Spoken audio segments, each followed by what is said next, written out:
voy a grabar el encuentro, pues para que algunos papitos que no puedan asistir, entonces tengan la posibilidad de verlo de forma remota. Listo. Entonces, pues vamos a dar inicio. Ahí todos me ven la pantalla.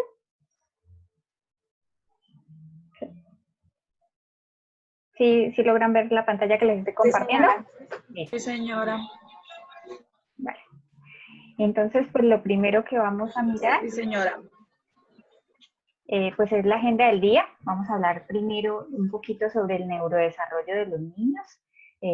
Tenemos niños de la primera infancia y niños que están empezando apenas su niñez como tal, que empieza desde los 5 años. Vamos a hablar un poquito de los cambios que tuvo que sufrir ahorita la dinámica familiar con esto del trabajo que se está haciendo en casa, con la parte de escolarización en casa, con que no podamos salir, entonces, ¿qué es lo que está pasando? Pues algunas pautas para que trabajemos en casa en estos tiempos. Y si nos queda un poquito del tiempo, vamos a hablar un poquito acerca de la resolución de los conflictos y unos ejercicios como para ayudar a aliviar la tensión o la ansiedad que se pueden estar presentando. Entonces, lo primero que vamos a hablar es acerca del decreto que nos comunicó el gobierno, en el cual dice que a través del decreto 457 se estableció la cuarentena o aislamiento social preventivo obligatorio. Esto pues nos dio la suspensión de la jornada escolar presencial. Sin embargo, los niños, por su derecho a la educación, no se les puede privar de este derecho. Entonces, por eso se tomó una estrategia de trabajo académico en casa que incluye pues el uso de la tecnología de la información y de la comunicación. Sin embargo, pues yo hago mucho la aclaración de que pues todos los sistemas y uso de la tecnología y de la comunicación tienen que estar mediados también un poco por la edad. Es muy diferente trabajar con niños de primaria, trabajar con niños de la primera infancia. Como les voy a mostrar ahorita un poquito acerca del neurodesarrollo, el cerebro no puede estar expuesto a grandes cantidades de tiempo en la pantalla, sobre todo en los niños de la primera infancia. Cuando están un poquito más grandes, pues se debe tener el cuidado de que tengan suficientes pausas activas. Pero por eso los niños pequeñitos se ha tratado de que las profesoras no les manden muchos trabajos o muchos enlaces a través de plataforma, sino que sean más bien interacciones que puedan hacer con ustedes en casa. Entonces, ya entrando en materia, vamos a hablar del neurodesarrollo. Lo que es la etapa del desarrollo cerebral de todos los niños y de nosotros se inicia desde muy pequeñitos y se termina en la adultez, precisamente más o menos en la adolescencia. Pero hay una etapa que es como esencial, que es cuando se da una formación un poco más rápida, que es desde la gestación hasta los primeros 5 años. ¿Cómo se da esa etapa de desarrollo? Esa etapa de desarrollo se da por la interacción que tiene el niño que tiene él con el medio ambiente. Es decir, no es solamente un proceso biológico, sino que tiene un componente social muy importante. ¿Qué lleva a esa interacción? Que se provoque la maduración del sistema nervioso. Entonces, el sistema nervioso se va a madurar, por lo tanto, pues todas las funciones del cerebro se van a desarrollar. Entonces vamos a ver que un niño que tenga mayor interacción con su entorno va a desarrollar un lenguaje más rápido, va a desarrollar funciones motoras más rápido, entonces los van a ver corriendo, va a querer explorar mucho más. Un niño que por el contrario tenga poca estimulación en su casa, pues va a ser un niño que va a estar mucho más cohibido, va a querer hablar muy poco. Y también se da la formación de la personalidad. La personalidad de una persona no se acaba hasta los 25 años. O sea, hasta los 25 años una persona ya se define completamente quién es. Sin embargo, desde la niñez se empiezan a notar ciertos rasgos de él como personita. Entonces, lo que les decía, la etapa del desarrollo del cerebro es muy compleja, se inicia desde muy temprano y continúa durante muchos años. Y hay que vigilar todos los factores externos e internos que puedan influir en ese desarrollo, sobre todo en la primera infancia. ¿Cuáles son esos factores? Los factores son 3. El ser humano se desarrolla en 3 componentes que son como una pirámide. No puede funcionar uno sin el otro. Espere, dame un segundo. Por favor, ¿me pueden apagar el micrófono para que... Ayúdame, por favor. Ay, ¿te mamá? No, mi amor. Listo, entonces en el neurodesarrollo exitoso hay que tener en cuenta los factores. Como bien lo dice ahí el título, no solamente influye la genética, no es solamente un componente biológico, también hay un componente social y hay un componente psicológico. Entonces nos dice que ¿qué hace exitoso que una persona se desarrolle adecuadamente? En la parte social, ese ambiente de estimulación, que puede darse mucho por la parte social y la parte económica de la familia. En la parte social, pues por ejemplo en el niño con los vecinos con que se trate, en el colegio donde estudie, si él tiene suficientes materiales para educación, se encuentra con útiles, juguetes que le permitan estimularse o no. En la parte de la salud, ¿cómo influye externamente? Si bien el cuerpo humano está desarrollado para que todo lo que comamos lo aprovechemos de la mejor forma, una nutrición de calidad va a garantizar que ese desarrollo sea de la mejor forma o óptimamente posible. Si el niño no recibe la nutrición adecuada, más en estos tiempos, de pronto uno como papá, pues por la misma ansiedad de que no tenemos trabajo, de que de pronto el niño está molestando, tenemos a darle, no, cómete esto, ya ahorita miro. Eso de no vigilar adecuadamente su nutrición puede desencadenar que en su cuerpo todas esas reacciones hormonales, celulares no se desarrollen adecuadamente y el niño empiece a tener dificultades. ¿Y cuál es el otro componente muy importante? El desarrollo psicológico. ¿En qué? En el desarrollo de la afectividad que rodea al niño. Es decir, un niño está completamente desarrollado porque recibe todos esos estímulos externos. Entonces ahora vamos a mirar cómo nosotros a través de nuestros sentidos recibimos toda la información y esa información porque en algunas personas puede manifestarse como la ira y en otras personas de pronto puede manifestarse como alguien más tranquilo. Entonces, ¿qué nos dice? Lo que son las emociones son las bases de todo el desarrollo, tanto cognitivo como motor. ¿Qué nos referimos con cognitivo? El lenguaje, la capacidad de comprensión, de comunicación. Quiere decir que si, por ejemplo, yo sensorialmente estoy viendo, por ejemplo, que me miran feo, que me aíslan, y estoy percibiendo todos esos sentimientos, va a afectar mi desarrollo cognitivo. Es decir, yo no voy a querer aprender, me va a costar mucho más desarrollar el lenguaje.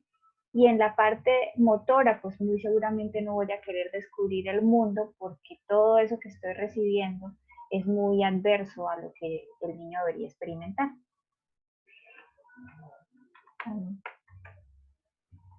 Un segundito. Entonces dice, nos permiten todo lo que recibimos a través de nuestros órganos, la parte visual, auditiva, tal, todos esos receptores que tenemos, percibir el mundo de una forma muy diferente. Es decir, si yo, por ejemplo, me como una fresa y en la cara que veo de mi papá es como una sensación agradable y él está como fascinado por él, porque yo la estoy deleitando y como que eso es rico, pues el niño va a aprender también por medio de esa gesticulación que es algo agradable. Y muy seguramente cuando él ya no tenga el adulto al frente, se va a comer la fresa con gusto. Pero si por el contrario generamos como ese rechazo, así no lo digamos, pero el niño está comiendo una habichuela y el adulto está haciendo un mal gesto, automáticamente el niño va a recibir esa información y va a aprender que eso es algo desagradable cuando en realidad no debería ser así. Entonces, ¿qué nos dicen? Nosotros recibimos la información no es buena ni es mala, recibimos una información por nuestros sentidos. Eso va a provocar una sensación en nuestro cuerpo. Entonces, si nos comemos algo, va a provocar, es algo dulce o es, simplemente lo vamos a percibir. Pero se va a dar un proceso de percepción interna. La percepción tiene que ver mucho con lo que yo siento y con esas creencias que ya me estoy formulando por lo que me están dando mis papás o la gente que me rodea. Entonces yo ya aprendí que eso es bueno o es algo malo, entonces esa reacción, esa sensación que recibo, la percibo como algo negativo y mi respuesta va a ser de rechazo. Es decir, que nosotros podemos modular toda esa respuesta en el niño. Si nosotros les enseñamos que algo que están viviendo no es malo, pues muy seguramente el niño va a dar una respuesta muy diferente a que nosotros con la gesticulación le podemos estar enseñando a resolver las cosas o manejar los problemas de una determinada forma.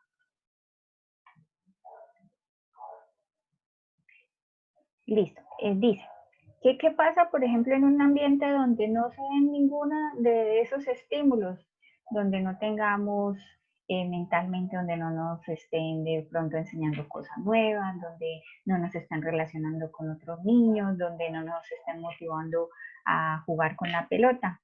Pues todo ese desarrollo de todas las áreas automáticamente se va a ver afectado.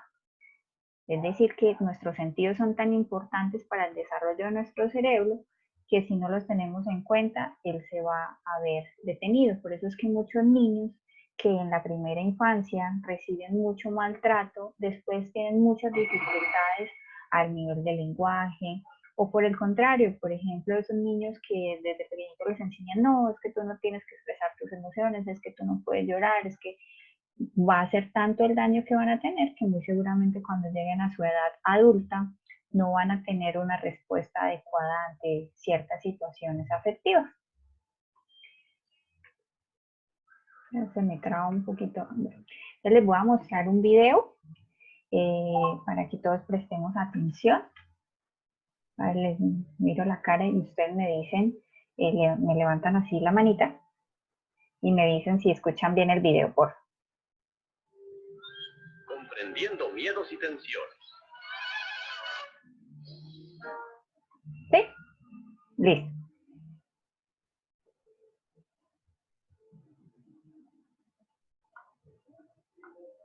El concepto moderno de la salud bien balanceada puede representarse como un triángulo equilátero compuesto por un lado físico, un lado mental y un lado social, cada uno de igual importancia. Este es un concepto bien fundamentado y los que viven de acuerdo con él manteniendo balance en los tres lados gozan de buena salud. Vamos.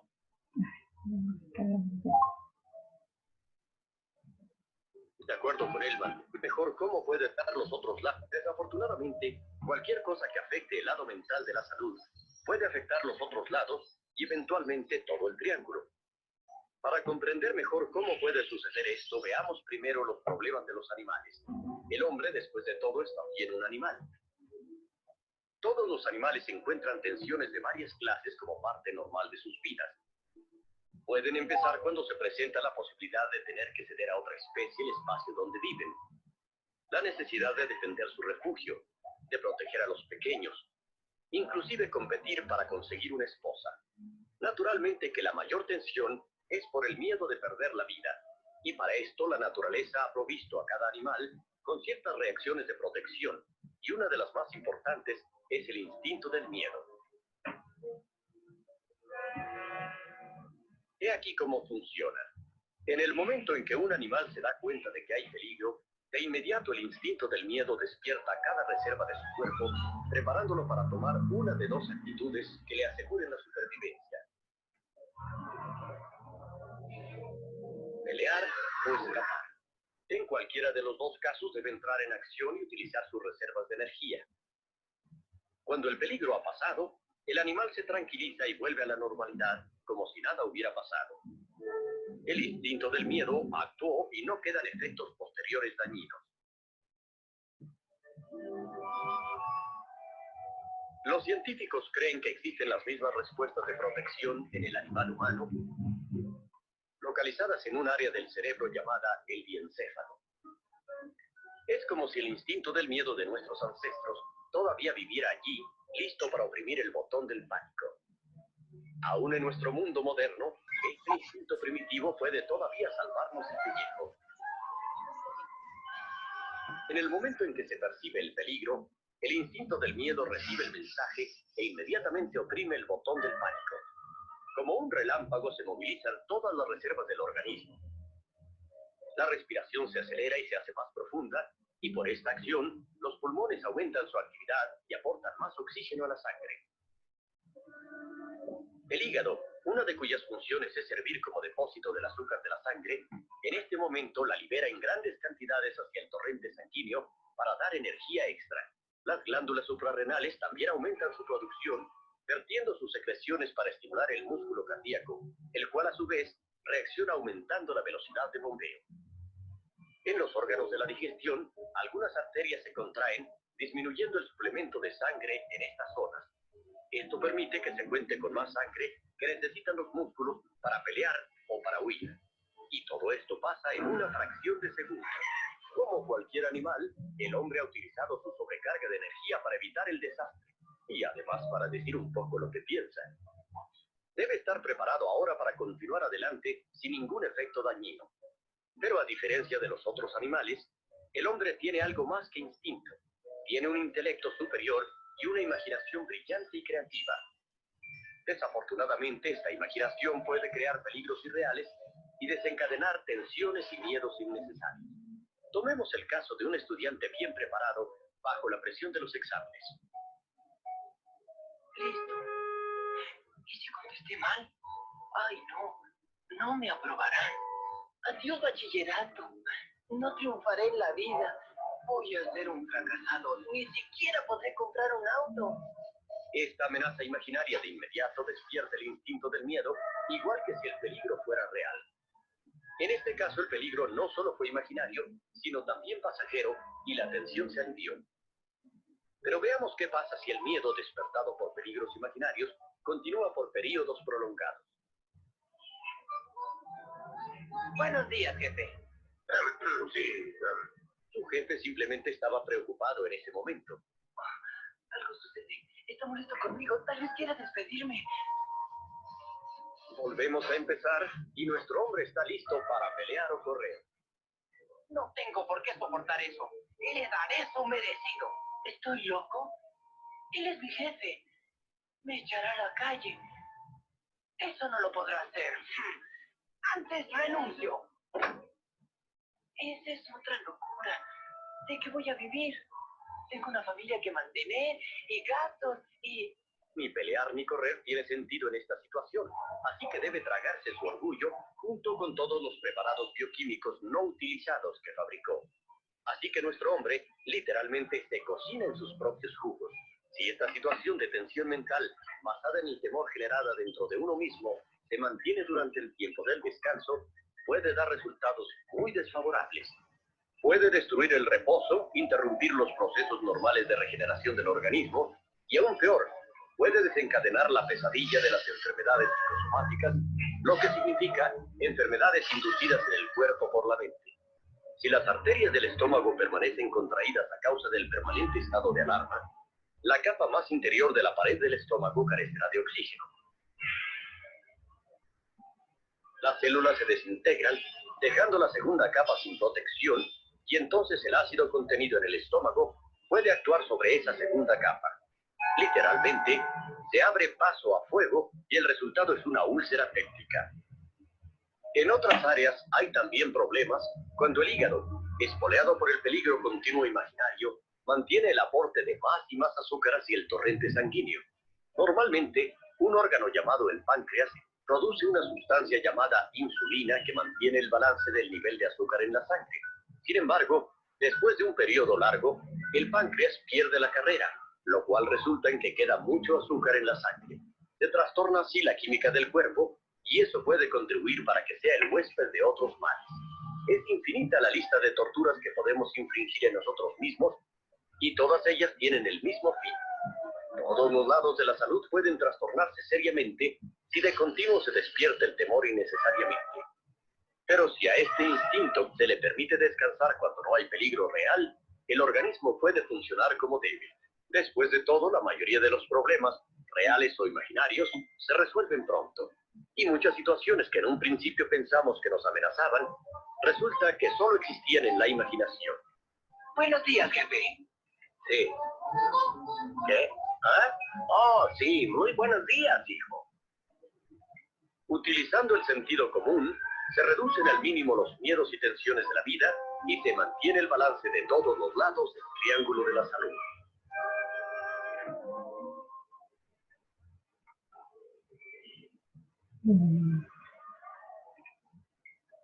Bueno, ahí como podemos ver en el video, Eso es prácticamente como el día a día de nosotros, ¿no? A nosotros nunca nos enseñaron a modular nuestras emociones, siempre nos alimentaron, pero tiene que ser ya, pero de una vez, y todo eso carga, pues nos va llenando de estrés, y ese mismo estrés se lo transmitimos a los niños. Los niños en nuestra casa en este momento están viendo nuestros gestos, nuestras emociones, están viendo que muchas veces nos alteramos, que llamamos a alguien, a algún familiar, les estamos dando nuestras quejas continuamente y todo eso ellos lo están recibiendo. A diferencia de nosotros, pues nosotros podemos pensar y decir, bueno, debo controlarme, esto no está así, bueno, esto no va a pasar, esto tal, pero ellos no, ellos lo están recibiendo de forma pura. Entonces, como ustedes se dieron cuenta, nuestro cerebro es el que se encarga de modular toda la respuesta en nuestro cuerpo. Es decir, todo lo que nosotros imaginemos, también el cuerpo lo va a vivir como real. Entonces, por eso es muy importante que a los niños les enseñemos que debemos aprender a mantener la calma ante las ansiedades que ellos están viviendo. ¿Cuáles son los síntomas de alarma que de pronto podemos estar pensando que algo está afectando mucho a los niños? Uno, por ejemplo, que se dé la regresión o la pausa en el desarrollo. ¿En qué puede ser? Por ejemplo, que en una edad determinada el niño debería empezar a correr y no lo está haciendo. Hay que empezar a mirar si necesita una valoración especial porque el niño no está alcanzando ese desarrollo que debería. Difiere un poco a nivel, por ejemplo, de lo que es la parte motriz. ¿Sí? Hay algunos niños o en la parte de la comprensión de lectura. Algunos niños incluso alcanzan, por ejemplo, el nivel de comprensión o el nivel de lectura hasta los 6 años. Hay niños que antes de los 6 años lo están logrando. Eh, Antes de los 6 años, hay niños que pueden desarrollar los procesos, podríamos decir, de forma pasiva, es decir, nosotros podemos ver que no están teniendo ningún avance, pero cuando llegan los 6 o los 7 años, el niño puede tener una mejor comprensión y una mejor lectura que otros de sus pares de edades similares. Entonces, en esas edades, pues uno por eso no puede llegar a etiquetar a un niño con que está teniendo de pronto un déficit cognitivo o algo así, porque en esa edad hay muchos cambios que se pueden presentar. ¿Cuál es otro de los factores que debemos tener en cuenta? Que se den las pérdidas de habilidades previamente adquiridas.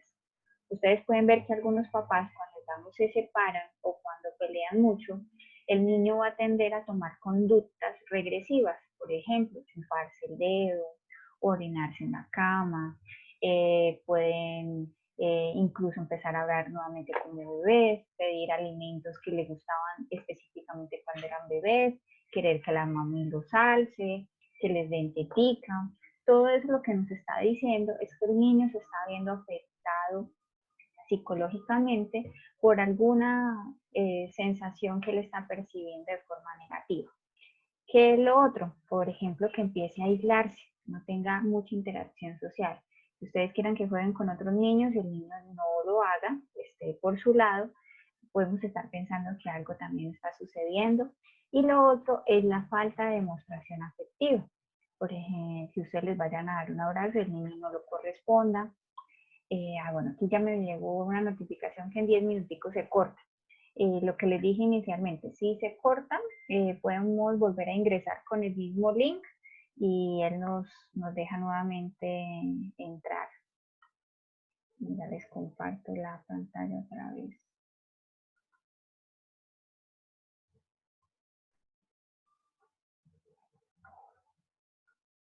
Listo. Entonces, si todas estas situaciones pasan, pues ¿qué debemos hacer? Pedir automáticamente una valoración para mirar qué es lo que le está pasando al niño. Entonces, estamos viviendo un momento que nos está invitando a compartir en familia. Pues estamos en un ambiente de incertidumbre, no sabemos qué va a pasar, no sabemos si va a demorar un tiempo más la cuarentena, pero debemos recordarle a los niños que es una oportunidad de aprendizaje, que estamos relacionándonos, que estamos compartiendo más tiempo en familia y que va a ser algo temporal, que con el tiempo va a pasar. Entonces ahora sí vamos a entrar a la otra parte, que era lo de cómo se debe adaptar la familia a estas circunstancias que estamos viviendo desde la cuarentena. Entonces lo mismo, lo que les decía inicialmente, los niños están percibiendo toda la tensión, frustración ustedes pueden ver que ellos se van a mostrar con más disgusto, van a tener actitudes un poco más combativas, algunos más agresivos. Otros niños pues tienden a ser muy adaptativos y lo asimilan todo más rápido, pero algunos no.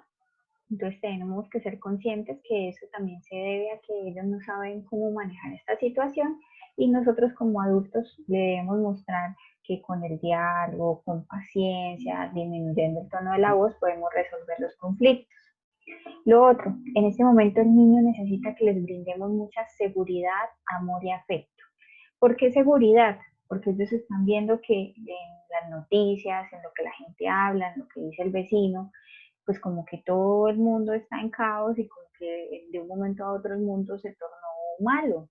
Entonces debemos decirle que en casa pues él está seguro, que sus papitos se están encargando de cuidarlo, que les vamos a brindar afecto.